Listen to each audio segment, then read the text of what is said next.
Hello, my name is Debbie Jacobs, and today I thought I would talk about the ego self, the hurt self. The ego self is who we turn into when hurt has veered us off our intended path. And the intended path is of the development of our beautiful, authentic self, the person that we were meant to be. But when we come into this world and we have our hurt parents that hurt us because of their hurt. They'll punish us, they'll yell at us, they'll hit us, they'll put us down, they'll say nasty things when they're angry. And over the course of development, that hurts us. And then we also develop these reactionary skills to this abuse and punishment and negativity. And we have these skills ingrained in our being because this is the defense mode that we're in from this negativity. And that is called the ego self. It's our way of being that really stems from a survival mode, and it's being reactionary to negativity, and we develop negative, ineffective coping skills that go along with the ego self and go along with negativity. And the ego self is the root of unhappiness. So everything that drives, that creates unhappiness in our life, makes us do things that are self-sabotaging, where we are actually against ourselves. Like if we call ourselves an idiot, all of that stuff is, creates upset and unhappiness, and it's from the ego self. Anger is from the ego self. You don't have to deal with a situation with anger, but that's what we have ingrained in the foundation of our being. And basically, we have all of these characteristics of the ego self ingrained in the foundation of our being. And then we go through life with coping skills that don't serve us. We get reactionary. We get angry at people. We make ourselves feel bad. We beat ourselves up. We invalidate ourselves. We fight with people. This all stems from being hurt, that we have these negative, ineffective coping skills. And basically, you know what? Let me tell you something. You have to stop them all. You have to get rid of them. They don't serve you. You don't want to go through life with anger and fear and guilt and shame and insecurity. These all stem from our hurt and nervousness and jealousy and self-doubt and worry. These are all things that don't serve us, but they stem from our hurt. We are in the ego self and living our life oscillating, between these experiences and emotions. And let me tell you something. We don't have a lot of happiness when we go from anger to feeling bad about ourselves, for putting ourselves down, and it negatively affects our self-esteem. We have low self-esteem. It creates low self-esteem. And all of these experiences generate negative thoughts. We keep perpetuating negative thoughts. Negative thoughts is a characteristic of the ego self. It is the negative thinker, and that stems from our hurt. We were born with positive thoughts and healthy self-esteem. But over the course of our development and the ego self, our thoughts turn to negative. Healthy self-esteem doesn't exist in positive thoughts. It only exists, healthy self-esteem only exists in positive thoughts. Low self-esteem exists in negative thoughts. And then we go through life not feeling good about ourselves, having a poor self-image, not feeling worthy, not feeling deservability, not having self-love. It's a real problem. And the problem stems from, like I said, punishment. When parents get angry and they get reactionary and they say things that aren't nice. And let me tell you something. Done excessively to a developing child, that can lead and it's been proven to mental illness. It can lead to depression. It can lead to anxiety. It can lead to bipolar. It can lead to OCD.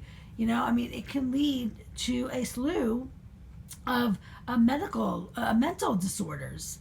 And you know what? Let me tell you something. They go to their grave with these characteristics and these mental disorders. Really, you got to get out of the ego self. This is part of healing. When you get out of the ego self, you're able to make positive change in your life, make changes to everything. And guess what? You have to get out of the ego self, because the ego likes to be right, does not like to be wrong, and does not like change. So you're not able to make positive change until you get out of the ego self and you can accept that, I would rather be wrong than continue doing what I'm doing and thinking that's right when that doesn't serve me. I would rather, say, okay, I'm willing to say that my thoughts are wrong so I can change them. If I don't think that there's anything wrong with my thoughts, I'm not going to change them. But when I think that there's something wrong with my thoughts, I'm going to change them. And guess what? Negative thoughts are not good to have. You want to go through life with positive thoughts. Happiness lives in positive thoughts. Healthy self-esteem lives in positive thoughts. We feel good about ourselves, when we have positive thoughts. And we create positive experiences in our life.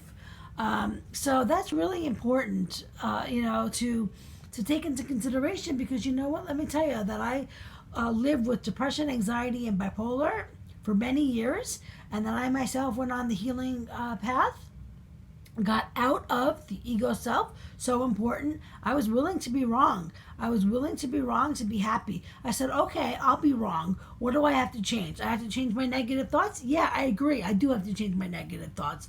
I have to change my negative, ineffective coping skills? I agree. I do have to change my negative, ineffective coping skills. And I started changing, all the things that were wrong with me. I had low self-esteem. I had abandonment issues. I had low inferiority complex, low confidence. You cannot go through life with all these issues, I had anger, I had anxiety, I had depression, I had bipolar. This is not the way to go through life. And if you want to make positive change, guess what? You got to say, okay, I'm willing to make change and do things different so that I can accomplish positive change. And I created an app that reprograms the subconscious mind. I used it. I had a great experience. I overused it, but I still was able to accomplish positive thinking in my mind. And you know what? Guess what? That cured me of my depression, anxiety, and bipolar. I don't have, negative thoughts anymore. I don't have poor coping skills anymore. I don't have poor communication skills. I'm assertive. I have good conflict resolution skills. I'm solution oriented. I'm a problem solver, not a problem creator. This is how you make positive change, because I didn't have any of these skills before. But then I said, you know what? Let me go out. Let me research on Google. Let me read books. I work with life coaches. I went to seminars and retreats and everything. I said, let me work on myself and let me, build up myself to where I am functioning and creating my happiness. And that's the healing process. And let me tell you something. It took me 5 years. I spent 5 years on my healing and $300,000. And I healed. I had successful results. I believe that healing is the cure for mental illness. For most mental illness, for high functioning mental illness, and we can change our mind. I have mastery of the mind and mastery of self. I'm a positive thinker. I used the app and it was successful. And I want to share this message of healing and happiness, because happiness can be an option for us all. We don't have to live our lives in unhappiness if we can change our thoughts. If you can hold a rational conversation, if you're watching this video, I think that you can change your thoughts. Although changing your thoughts is not an easy process at all. You have to really want it to accomplish it. What it takes is determination and commitment, but it is doable, especially with the app that I created.